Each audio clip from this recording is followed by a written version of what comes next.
مادرم من بر تو میدادم ورا، دنیا به دستم بود اگر. تا ببینی در جهان کسرا ندیدم، چون تو غمخاری جگر. یک لباسی کهنه سالان بتن داری، نمیگویی عیان. از نصیب خود به فرزند میدهی، چون نمیاندیشی جان. مادرم دنیای من، دنیا ببین میگویی بر من روز و شب.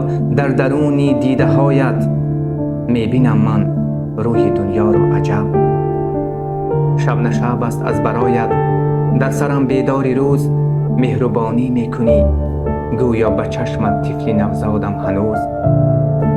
بی صبوری میکنی یک دم اگر از نزد تو باشم جدا. مادرم همچون ملک در نیک و بد پیشی منی، شکر خدا. عیدتان مبارک باشد مادران عزیز و ارجمند.